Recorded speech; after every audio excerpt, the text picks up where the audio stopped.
Hey guys, welcome back to my channel. This is Kanchan Gandhi.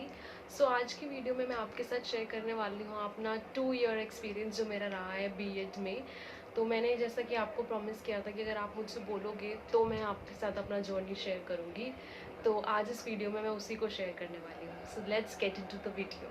तो journey start करने से पहले मैं आपको जर्नी से पहले का थोड़ा बहुत एक ब्रीफ देना चाहती हूँ कि how I came into BEd. मेरे को बीएड कैसे मेरे एडमिशन हुआ या फिर मैंने कैसे एग्ज़ाम का सोचा कि मुझे बीएड का एग्ज़ाम देना चाहिए और वो डीयू से करना चाहिए। तो क्या हुआ था 2018 में आई डिड माई ग्रेजुएशन। तो उस ग्रेजुएशन करने के बाद आई वॉज कन्फ्यूज कि अब क्या करना है। तो मेरा तो एक ऑप्शन था कि चलो मास्टर्स करते हैं। तो माई सब्जेक्ट वॉज फिज़िक्स, तो मैंने एमएससी फिज़िक्स के लिए अप्लाई कर दिया था डीयू में ही, जिस उसका भी एंट्रेंस एग्ज़ाम होता है, तो मैंने उसके लिए भी अप्लाई कर दिया। बट मैंने सेकेंड ऑप्शन अपना ये रखा कि अगर चलो बाय चांस अगर ऑप्शन ए नहीं होगा तो कोई और ऑप्शन भी होना चाहिए मेरे पास। तो मैंने रखा कि मैं एसएससी जो होता है उसके लिए प्रिपरेशन करूँगी, अपना 1 साल 2 साल एसएससी की प्रिपरेशन को देकर अच्छे से कोई एक जॉब सिक्योर करके फिर मैं उसी में काम का सोच। बट बीएड तो मेरे दिमाग में ही नहीं था कि मुझे बीएड करना है, और ना मैंने सोचा था कि कभी मैं टीचर बनूंगी, क्योंकि मुझे टीचिंग करना एज सच इतना अच्छा नहीं लगता था। तो देवर माई फ्रेंड्स जो फिल कर रहे थे ऐसा कि ड्यूक में भी बीएड होता है तो हम बीएड का फॉर्म भर देते हैं। तो ऐसे ही मैंने अपने पेरेंट्स को बताया, तो उन्होंने बोला चलो ठीक है कोई नहीं, फॉर्म फिल कर दो, तुम मत प्रिपेयर करना इतने अच्छे से क्योंकि तुम्हें नहीं करना है बीएड। तो ठीक है, मैंने फॉर्म वॉर्म फिल कर दिया, सब हो गया। तो मेरे दोनों एंट्रेंस एग्ज़ाम हुए। तो जब मैंने बहुत ज़्यादा प्रिपरेशन जो करी थी वो अपना फ़िज़िक्स वाले एंट्रेंस एग्ज़ाम के लिए करी थी। बीएड के लिए मैंने प्रिपरेशन करी थी, एक बुक ली थी, बट मैंने इतना प्रिपेयर नहीं किया था। तो उसके बाद मैंने सोचा कि चलो ठीक है, जो होगा देखा जाएगा। फिर मैंने फ़िज़िक्स के लिए प्रिपेयर करा, फ़िज़िक्स का एंट्रेंस एग्ज़ाम दिया, मैंने बीएड का भी एंट्रेंस एग्ज़ाम दिया। उसके बाद क्या होता है, उसकी फ़र्स्ट कट ऑफ आती है। मैंने सबसे पहले जाके करी फ़िज़िक्स की अपनी कट ऑफ चेक। ऑब्वियसली मेरा मन जो करने का था तो मैं वही चेक करूँगी। तो मैंने वहाँ जाके चेक किया तो वहाँ पे मेरा नाम नहीं था। फिर मेरा बीएड चेक करने का तो बिल्कुल भी मन नहीं था, लेकिन फिर मैंने सोचा चल ठीक है इसको कर लेती हूँ चेक। तो मैंने वहाँ चेक किया तो उसकी फ़र्स्ट लिस्ट में मेरा नाम आ गया। तो उसके बाद मैंने अपने पेरेंट्स को बताया, तो वो भी कंफ्यूज थे अब क्या करना है, कि तुझे करने का मन है कर ले, नहीं करना। तो फिर मैं पूरा एक नाइट यही सोचने में लगाया कि करना चाहिए या नहीं करना चाहिए। फिर नेक्स्ट डे मेरे पापा ने बोला कि चल कोई नहीं, आ गया है तो तू कोई नहीं, इसका एडमिशन तो ले ले, मतलब अपने डॉक्यूमेंट्स वगैरह सबमिट कर दो, और अगर बाय चांस तुम्हारा मास्टर्स में आ जाता है तो फिर तुम कर लेना मास्टर्स में, वहाँ से विड्रॉल करके मास्टर्स में एडमिशन ले लेना। बट मैं कहीं ना कहीं फिर भी मैं सोच रही थी कि कहीं कैसे अपने पेरेंट्स को कन्विंस करूँ कि मुझे करना ही नहीं है बीएड। मैं चाहती थी कि मैं फिर अगर मास्टर्स नहीं हो रहा तो मैं अपना ऑप्शन सेकंड, अपना एसएससी वाला जो मैंने सोचा हुआ है उसको रखूँ। बट वहाँ पे मेरे पेरेंट्स कन्विंस नहीं हुए। उन्होंने कहा कि अगर तुम्हें एडमिशन मिल रहा है, एंट्रेंस भी क्रैक हो गया है, तो you should go for that option. तो फिर मैंने कहा चलो ठीक है, अब इतना बोल रहे हैं तो मैंने फिर वो ज़बरदस्ती एडमिशन ले लिया बीएड में। तो एडमिशन लिया, सब डॉक्यूमेंट्स वगैरह सबमिट हो गए। मैं मास्टर्स की लिस्ट का वेट करती रही तब तक कि चलो ठीक है एडमिशन ले लेती हूँ, बट साथ साथ अगर कहीं और आ गया तो फिर मैं उसमें चली जाऊँगी। तो फिर क्या हुआ, मैंने एडमिशन ले लिया, फिर वहाँ से ऐसे मेरी क्लासेस भी स्टार्ट हो गई। तो मैं एक जाने लगी, मेरा ओरिएंटेशन हुआ कॉलेज में जाके, जो जैसे होता है हर कॉलेज में जाते तो जो न्यूली जो फ्रेशर्स होते हैं उनका ओरिएंटेशन होता है, पूरे प्रॉपर कोर्स के बारे में बताया जाता है, उसका पूरा हमें कोर्स स्ट्रक्चर समझाया गया, सबके जो भी मार्किंग वगैरह होती है सब कुछ हमें बताया गया उस पूरे ओरिएंटेशन में। उसके बाद भी मैं 1 महीने तक ऐसे जा रही थी कॉलेज में कि बस नहीं मेरा मास्टर्स में आ जाएगा तो मैं उसमें चली जाऊँगी। बस इससे था कि मेरे को मैं नहीं करना चाहती थी बीएड, बिल्कुल भी मेरा इंटरेस्ट नहीं था, क्योंकि मैं एक साइंस ग्रेजुएट थी और भी फिज़िक्स मेरा मेन सब्जेक्ट रहा है। तो मैं चाहती थी कि मैं कुछ रिसर्च समथिंग करूँ। तो लेकिन डेस्टिनी जो होती है वही फिर होता है आपके साथ। तो फिर मैंने सोचा तो यही था कि मैं रिसर्च में जाऊँगी और मेरा अगर आ गया तो मैं अपना यहाँ से विड्रॉल करा लूँगी। तो मैं 1 महीने तक ऐसे रोने वाली शक्ल बना के रोज़ कॉलेज आती थी। तो मेरा कॉलेज भी बहुत ज़्यादा दूर था घर से, तो वहाँ पे मेरा ये एक और बहुत ट्रिगरिंग वाला फैक्टर होता है जो मुझे गुस्सा दिलाता था कि मुझे रोज़ ऐसे ट्रैवल करके मेट्रो से 1.5 घंटा ट्रैवल करके जाना पड़ता है, और फिर मेरा मन भी नहीं है वो करने का, लेकिन मैं कर रही हूँ। में that was my first day. तो मैं गई तो वहाँ पे ऐसा होता है कि आपको सबको अपना इंट्रोडक्शन देना होता है। तो इंट्रोडक्शन भी मैंने बहुत ही ज़्यादा कैजुअल वे में दिया। मैंने कहा चलो आ गया तो इंट्रोडक्शन तो देना ही है, तो मैंने दे दिया। फिर उसके बाद धीरे धीरे क्लासेस स्टार्ट हुई, फिर धीरे धीरे सबसे इंटरेक्शन हुआ, फिर वहाँ जाके पता चला कि लोगों ने मास्टर्स कर लिया, जो मेरा मतलब ड्रीम था कि मुझे मास्टर्स करके फिर इधर जाना। लोग मास्टर्स करके नेट JRF क्लियर करने के बाद आ रहे हैं फिर BEd करने के लिए। तो फिर वहाँ पे जाके रियलाइजेशन हुआ कि आप अपने माइंड में बहुत कुछ सोच लेते हो कि हाँ मैं इतना बड़ा ये करूँगा वो करूँगा, बट जो ग्राउंड रियलिटी होती है ना वो आपको किसी और के एक्सपीरियंस से ही समझ आती है, जो आपके सामने वाला बंदा होता है जिसने वो सब देखा हुआ ऑलरेडी। तो जो मैं मास्टर्स का देख रही थी, फिर मैं सोच रही थी UGC नेट JRF क्लियर करने के बाद I can go for research, फिर वो चीज़ मेरे माइंड में थी कि जब बाकी बच्चे अपना JRF क्लियर करने के बाद भी फिर भी BEd करने का सोच रहे हैं, तो फिर कहीं ना कहीं ये जो अपॉर्चुनिटी मुझे मिली है तो मुझे उसको एंजॉय करना चाहिए, क्योंकि वो लोग इतना सब देख कर अपनी लाइफ में फिर आए और मैं सीधा ग्रेजुएशन के बाद ही आ गई हूँ यहाँ पे। तो मुझे उस चीज़ को एंजॉय करना चाहिए, जहाँ मैं हूँ उससे कुछ सीखना चाहिए।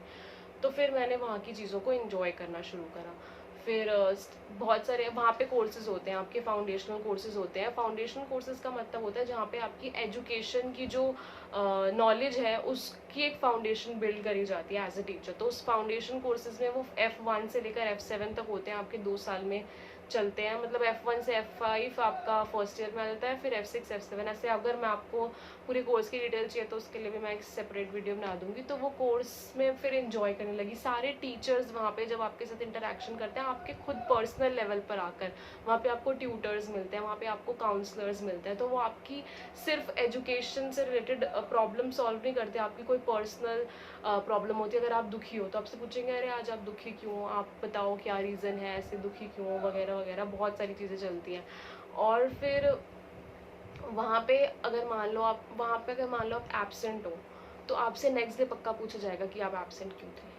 फिर अगर आप कॉन्टिन्यूसली अगर 1 वीक तक एब्सेंट हो तब तो सब गुस्सा हो जाता है टीचर्स कि भाई कहाँ गए थे, बिना बताए चले गए। या फिर वहाँ पे पहले इन्फॉर्म भी करना पड़ता है कि हाँ भाई पूरे 1 वीक तक नहीं आ रहे। वैसा लिबरल कोर्स नहीं है जो आप ग्रेजुएशन के टाइम पे करते हो, प्रोफेशनल कोर्स है। यहाँ पे आपकी प्रेजेंस उन सब के लिए मैटर रखती है। आप नहीं आते हो तो आपका बहुत सारा जो डिस्कशन होता है क्लासेस में वो पीछे रह जाता है। तो टीचर्स इतने ज़्यादा कोऑपरेटिव और इतने ज़्यादा फ्रेंडली होते हैं ना, तो वो चीज़ जो थी वो थ्रू आउट द 2 ईयर आपके काम आती है। अगर आप बिना किसी रीज़न के बस ऐसे ही आ गए हो ना इस कोर्स में, फिर भी आप धीरे धीरे इस कोर्स को एंजॉय करना शुरू करते हो।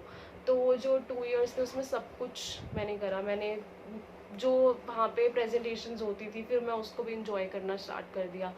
फिर कोर्सेज़ में भी बहुत सारी चीज़ें थी ऐसी जो कहीं ना कहीं आपको लगती है कि वहाँ पे आप फ़िलॉसफी पढ़ते हो, साइकोलॉजी पढ़ते हो, सब कुछ आपके लिए नया होता है। तो वो चीज़ें फिर बाद में जब धीरे धीरे, पहले 1 महीने तो आपको समझ ही नहीं आता है फ़िलॉसफी क्या है और साइकोलॉजी क्या है, दोनों में क्या डिफरेंस है।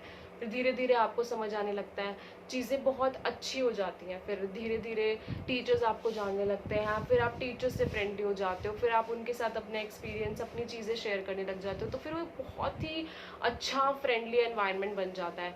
तो फिर उसके बाद FO जो होता है आपका फील्ड ऑब्जर्वेशन, वहाँ पे आप जाते हो, वहाँ पे आप बच्चों से इंटरेक्ट करते हो। पहली बार आप एक प्रोफेशनल बन के किसी स्कूल में जाते हो तो वहाँ पे आपको बहुत अच्छा लगता है देखकर कि हाँ अब आप प्रोफेशनली कुछ ग्रो कर रहे हो। तो वहाँ पे जाके आप देखते हो कि बच्चों से इंटरेक्शन होता है आपका, वहाँ के स्टाफ से, वहाँ के प्रिंसिपल से, सबसे आपका पहली बार ऐसा कोई प्रोफेशनल इंटरेक्शन होता है तो आपको भी अच्छा लगता है। फिर ऐसे ही SCP में सेकेंड ईयर में जो आपका SCP होता है वहाँ पे आपको जाके पढ़ाना होता है। मेरे को थोड़ी सी प्रॉब्लम जो आई थी वो थोड़ा सा फील्ड ऑब्जर्वेशन के टाइम पर ही आई थी, क्योंकि मुझे एज सच आइडिया नहीं था कि जर्नल कैसे बनाना है। तो सब कुछ आपके लिए नया होता है, बट वहाँ टीचर्स होते हैं गाइड करने के लिए। तो जब लेसन प्लानिंग होती है, लेसन प्लानिंग एज इन आपको वहाँ जाके पढ़ाना होता है, तो उसके लिए पहले से एक प्लान्स तैयार करना होता है। इनका भी सेपरेट कुछ मार्किंग क्राइटेरिया होता है कि इतने नंबर का ही है, इतने नंबर का ही है। बहुत ही ज़्यादा, और नंबर से ज़्यादा आप वहाँ पे चीज़ों को इंजॉय करते हो कि हाँ हर टीचर आपको ये बता रहा है। और ऐसा नहीं होता कि आपका जो पर्टिकुलर टीचर आपको पढ़ा रहा है वही आपको जानता है। वहाँ पे हर एक टीचर से आपका इंटरेक्शन होता है। अगर कोई आपको मान लो F1 में मिला फर्स्ट ईयर में, मतलब फर्स्ट ईयर में किन्हीं टीचर्स ने आपको पढ़ाया, किन्हीं सेट ऑफ टीचर्स ने, तो वो आप ज़रूरी नहीं वही आपको सेकेंड ईयर में पढ़ाएंगे, सेकेंड ईयर में आपके दूसरे टीचर्स होंगे। तो वहाँ के हर टीचर से आपका ऑलमोस्ट इंटरेक्शन हो जाता है। तो फिर वहाँ पे पूरा ही कॉलेज आपको जानता है। तो अभी भी हम टीचर्स के कांटेक्ट में, तो टीचर्स पूछते हैं कि हाँ आपका क्या चल रहा है, क्या हो रहा है। तो ये चीज़ पूरी जो 2 ईयर जर्नी होती है ना वो आपको पूरा ही ट्रांसफॉर्म कर देती है। एक जैसा कि मैंने अपनी इससे पहले वाली वीडियो में आपको बताया था कि वो जो 2 ईयर मेरी जर्नी रही है वो बहुत ही ज़्यादा ब्यूटीफुल रही है। मैंने सब कुछ करा, डांस भी करा है यहाँ पे, मैंने सिंगिंग भी करी है, मैंने थिएटर भी करा, मैंने योगा भी करा, स्पोर्ट्स जो मैंने कभी नहीं खेला वो भी मैंने यहाँ करा, और सारी चीज़ों में मैंने एक्सेल करा। मुझे लगा मैंने अपनी तरफ से पूरा 100% दिया, और ऐसा नहीं है कि मैंने इन चीज़ों को के लिए बस करा, मैंने पूरी चीज़ों को इंजॉय करा, एंड बहुत ही ज़्यादा मज़ा आया इन सब चीज़ों को करने के बाद। उसके बाद फिर हाँ, जो लास्ट, तो ये सारा जो 2 ईयर का आपका चला, यहाँ पे स्पेशल असेंबलीज़ भी होती हैं। स्पेशल असेंबलीज़ एज इन कि जैसे मान लो कोई स्पेशल डे आ रहा है, इंडिपेंडेंस डे है, जैसे स्कूल्स में होता है, तो आपको जैसे स्कूल्स में भी कंडक्ट करानी होगी जब आप टीचर बनोगे, तो उसके लिए भी एक प्रैक्टिस होती है कि आप स्कूल में कैसे कराओगे, तो आप यहाँ पे प्रैक्टिस कर लो, तो वो स्पेशल असेंबलीज़ भी कंडक्ट होती हैं। तो वो भी हम लोगों ने मतलब ग्रुप्स में मिलके कराया, तो it was really very productive thing through out the 2 years.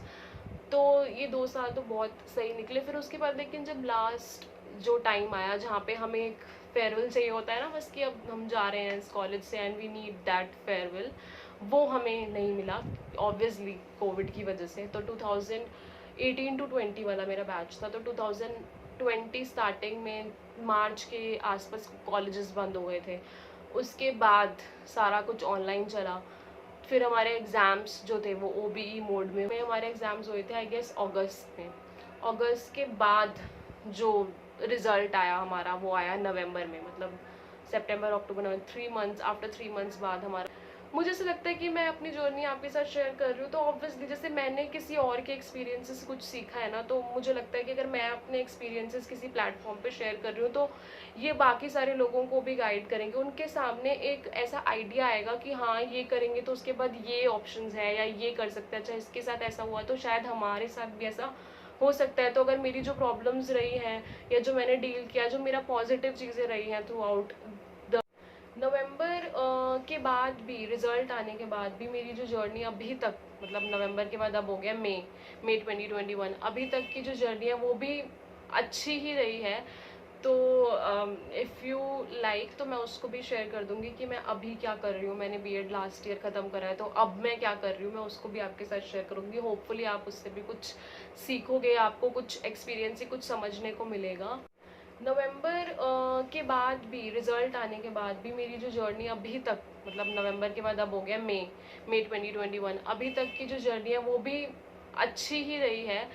तो इफ़ यू लाइक तो मैं उसको भी शेयर कर दूंगी कि मैं अभी क्या कर रही हूँ। मैंने बीएड लास्ट ईयर ख़त्म करा है, तो अब मैं क्या कर रही हूँ मैं उसको भी आपके साथ शेयर करूँगी। होपफुली आप उससे भी कुछ सीखोगे, आपको कुछ एक्सपीरियंस ही कुछ समझने को मिलेगा। So I hope you all will like this video, और इस वीडियो से आपको बहुत कुछ समझ आया होगा कि क्या रहा क्या नहीं रहा इन 2 सालों में। मेरी जर्नी से आपको कुछ समझ आया होगा। तो बस yeah that's it for today. Thank you for watching. Please like and subscribe to my channel. Please support करो, तभी तो मैं अपने एक्सपीरियंसेस आपके साथ शेयर करूँगी। अगर आप वीडियो को लाइक करोगे तो मुझे भी मोटिवेशन मिलेगा कि हाँ, सबको मेरे एक्सपीरियंसेस से कुछ समझने को मिल रहा है, तो मैं अपना भी एक्सपीरियंस शेयर करती रहूँगी। तो please support me. Thank you and thanks for